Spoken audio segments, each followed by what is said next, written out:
Muito bem, chegamos ao último bloco do Jogada de Classe desta quarta-feira, aqui pela nossa querida TV Horizonte. Jogada de Classe, você sabe, esse tradicional programa, seriedade, respeito, né? Sério, que cobra, que critica, mas também sabe elogiar.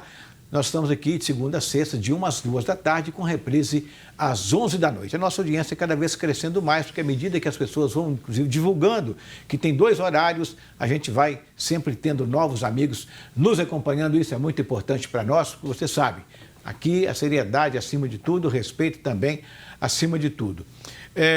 O Cruzeiro também vive um momento político, né? Evidentemente que desde o princípio do ano, com o núcleo diretivo, núcleo dirigente transitório. Núcleo dirigente transitório.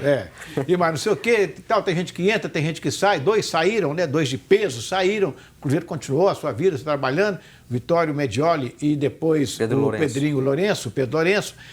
E o Cruzeiro continuou e agora foi marcada, hoje, se não saiu ainda, deve sair. Né? Saiu já, o edital já saiu. Né? O edital marcando as eleições para o Cruzeiro. 21 de maio. 21 de maio. Mas para um mandato tampão. Mandato tampão. Até dezembro, em dezembro, então, seria feito... será 1º de junho.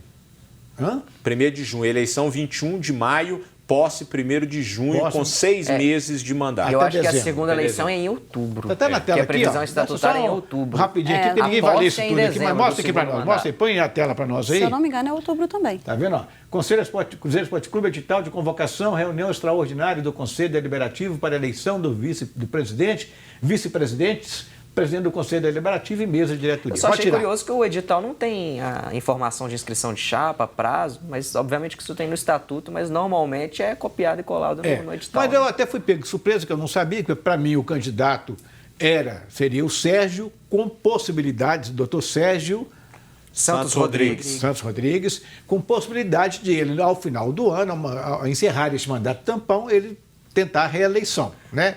Mas chega aqui o nosso Anilson, que conhece das coisas, dizendo a respeito do Emílio Brandt. Que eu não acredito que vá aceitar. O Emílio já jurou para mim diversas vezes que quer ajudar, ajuda muito o Cruzeiro, é um cara competentíssimo, seríssimo, milionário, não precisa de nada, mas dedicado à família e dedicado à empresa dele. Orlando, só rapidinho antes do Adilson, acho que é importante elogiar o presidente da LAI por ter mantido o que está escrito no estatuto, né? O Cruzeiro já vem de uma crise financeira, uma crise administrativa, então qualquer coisa que fugisse o que está no estatuto, por exemplo, com um mandato de 3 anos e meio, acho que geraria mais insegurança jurídica e mais briga política. Então, acho que parabenizar ele de ter tido coragem de fazer esse mandato tampão e respeitar o que está escrito no estatuto. Te aplaudo por isso, tem bem registrado.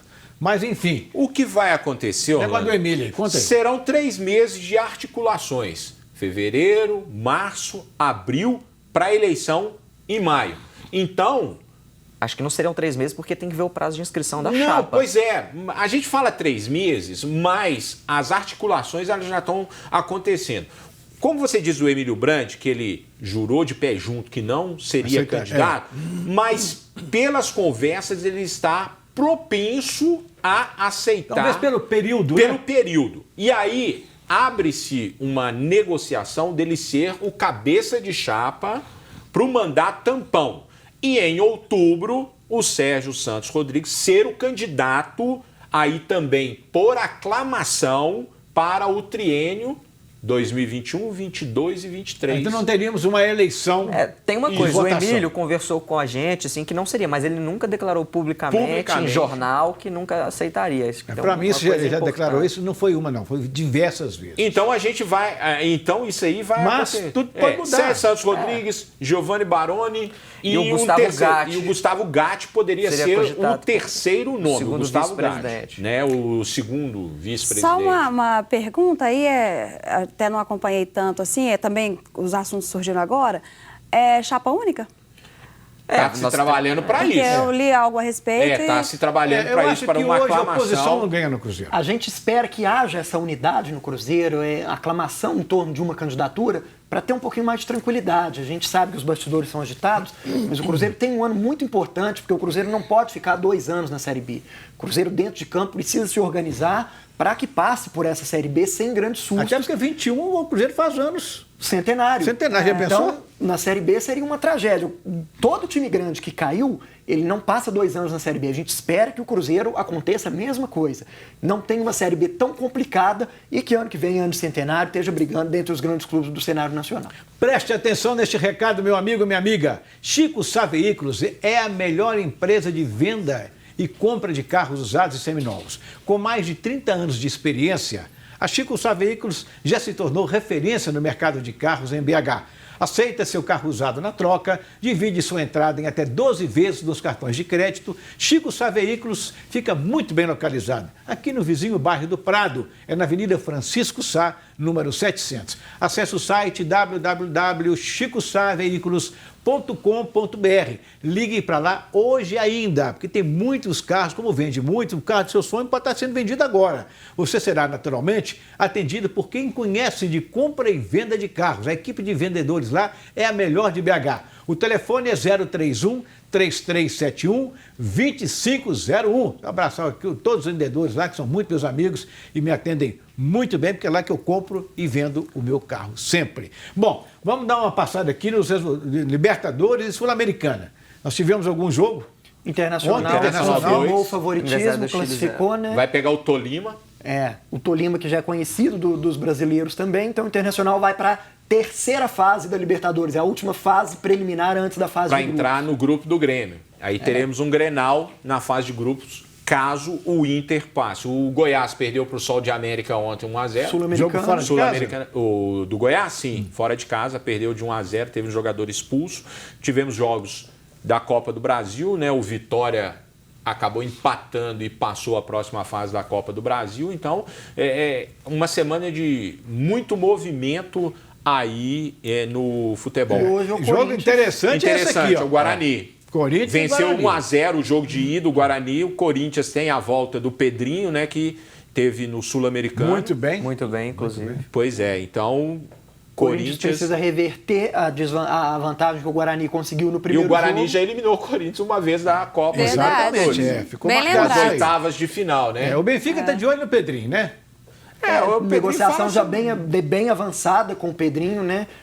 Não tem jeito de segurar. Quando vem os times, grandes clubes da Europa, vindo principalmente nos jovens brasileiros, você segura um tempo, mas chega uma hora que a grana fala mais alto. Vai fazer o ano do Corinthians para conseguir se manter na primeira divisão também. E falando do jogo, o Corinthians tem totais possibilidades de se classificar, né? Olhando o elenco que o Corinthians tem, até alguns jogos que o Corinthians já fez na temporada, tem totais condições de se classificar. E como o Adilson falou do Inter e Grêmio, o Corinthians, passando do Guarani, ainda tem mais uma fase, mas indo para a fase de grupos, cai no grupo do Palmeiras. Do Palmeiras, então, exatamente. são 2 grandes clássicos que a gente espera ver na fase de grupos. Agora, o futebol carioca, a despeito de ter lá o Flamengo, aquele timaço, aquelas estrelas todas, tem o Vasco da Gama em recuperação. O Vasco da Gama ganhou de 1-0 o jogo da Sul-Americana, né? Mas, se não me engano, acho que essa O Botafogo confirmando o Paulo Autuori como treinador. Tá lá o Abel. Voltando eu vou ligar Paulo Autuori, meu amigo. É a mesma coisa do Adilson no Cruzeiro, Paulo Autuori com o Botafogo. De repente, é o treinador que o Botafogo precisa e é o time que o Paulo Autuori precisa também para poder voltar, para poder resgatar. O Paulo, ele já, nos últimos trabalhos, ele tem trabalhado mais na parte de gestão, né? Como diretor de futebol. como E tá voltando ao O Fluminense, vamos falar do Fluminense aqui, que hoje é dirigido pelo Odair Helma. E tá bem. Tá bem. O Odair Helma joga hoje contra o Flamengo. Taça na Guanabara, semifinal né? Da Taça Guanabara. Taça Guanabara mesmo, né? Taça Guanabara. São tantas taças, né, que a gente até se Taça confunde. Guanabara, Taça Rio, Taça não sei o quê. E a outra semifinal da Taça Guanabara, Boa Vista e Volta Redonda. Vasco e Botafogo ficaram fora dessa primeira semifinal aí. Concluindo meu pensamento, estava dizendo então que o Flamengo, o negócio todo, o Fluminense, mostrando um futebol razoavelmente bom, né? O Vasco nem tanto. O Botafogo também ganhou 4 ou 5 seguidas, 4, perdeu né? de 3 para o Fluminense. Mas perdeu de 3 para o Fluminense. Mas eu não estou vendo assim o futebol carioca ser comentado. É porque as estrelas do Flamengo agora que ofuscando, começaram a jogar, né? Tem a situação Não, mas, também do Flamengo não ter liberado, não chegou ao acordo com a Globo para ter seus jogos transmitidos. Também, né? tem então, como isso. o Flamengo não tem os jogos transmitidos, é natural que se fale um pouco menos. E começou a utilizar o time principal agora, acho que há 2 partidas. Há 2 rodadas. Então, E já há 2 se classificou rodadas. pra Então, isso semifinal. faz toda a diferença. Agora, vamos combinar, né, gente? O Vasco chegou na, 5 rodadas, 5 jogos no ano, já está em crise. Então, não tem muito o que comentar. Eu não entendi Botafogo bem. também, verdade. Para encerrar aqui rapidinho, eu não entendi bem uma frase que o Abel teria dito naquele jogo que o Flamengo ganhou do Vasco. Estou feliz. Mas você falou no Cruzeiro também, eu estou feliz pelo futebol que foi apresentado. Perdendo, Inclusive, eu ele tô feliz. perdeu do Flamengo com o time do Sub-20, né? É. O que agravou a derrota. Por isso ele declarou, estou feliz, foi isso? Foi a frase que ele usou, né? Eu estou feliz pelo... O Vasco utilizou o time reserva também. Então o Vasco e o Flamengo foi o clássico com os dois times com o time reserva. E aí veio a frase do perder é normal, né? Pois é, vou finalizar porque falta 30 segundos. A novela continua? Continua. A novela continua? Continua. A novela continua. Vamos Ou seja, aguardar. o Tardello ainda Como não. diria, O Tardello como diria não tá no Adilson Atlético. Batista, vamos Moreno tá no aguardar. Cruzeiro. Cenas dos próximos capítulos. Como diria Adilson Batista, vamos aguardar. Vamos aguardar. Obrigado aos meus companheiros que vieram aqui hoje nos prestigiar, com esses comentários espetaculares, programa gostoso hoje. Um abraço, minha gente, e a gente volta amanhã, 1 da tarde. Mas hoje, às 11 da noite, segura aí, assiste a gente de novo. Foi bom. Tchau.